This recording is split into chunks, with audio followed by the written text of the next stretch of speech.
secreteritas! Por fin vamos a ingresar en el mundo de la literatura y vamos a hablar sobre un libro, ese regalo que nos obsequia el mundo tan maravilloso para podernos entretener y aprender y ser parte de todo. Así que sin más preámbulos, vamos a comenzar con este libro. Es nada menos que El guardián en el centeno. También se llama The Catcher in the Rye y es su nombre original en inglés.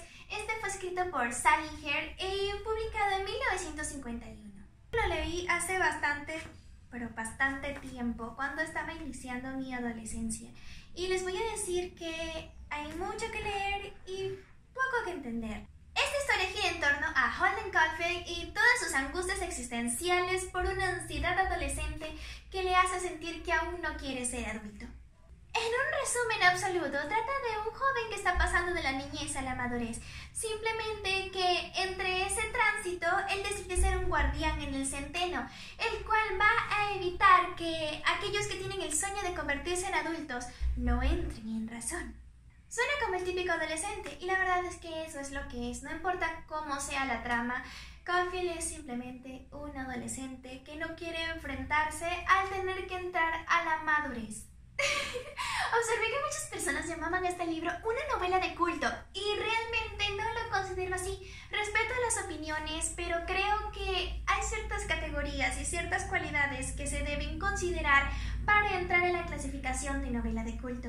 Es similar que con las películas o con todo en este mundo. Hay una periodista llamada Verónica Puertollano que realmente me gustó algo que dijo que es muy cierto, y es que no es tan difícil como para ser ilegible, pero tampoco es tan comercial como para hacer 50 sombras de Grey.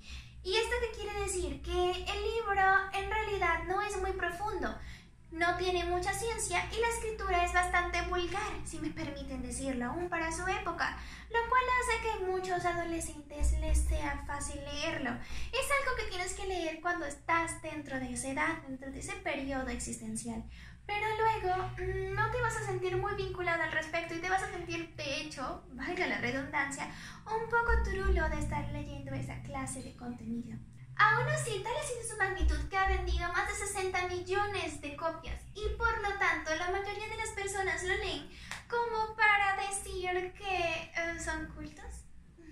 El escritor Hernández Bosto dice que nos revela el de que los patos de Central Park no van a ningún sitio. Entonces es como el inicio sin sentido del mundo.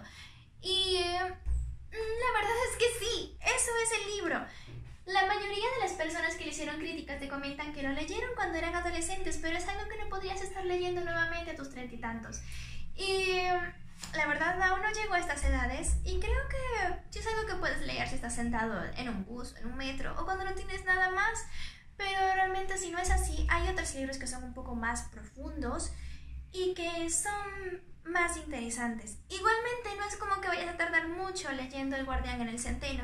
En una sentada te lo lees. Personalmente me llevó un día máximo y no puedo decir que no fue interesante. Realmente no fue ni muy ni tan. Quiero aclarar, si a algún padre se le ocurre recomendar este libro, no es un personaje admirable, no hace la gran cosa, no tiene super hazañas y realmente no van a encaminar a sus hijos por el camino correcto.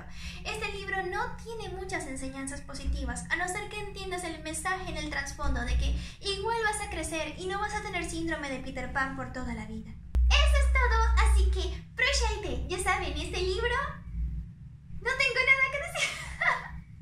Así que eso es todo sobre este libro. Nos quedamos en un stand-by en el que ustedes son los que van a decidir según su edad, intelecto y perspectiva lo que consideren al respecto. El libro no es ni bueno ni malo.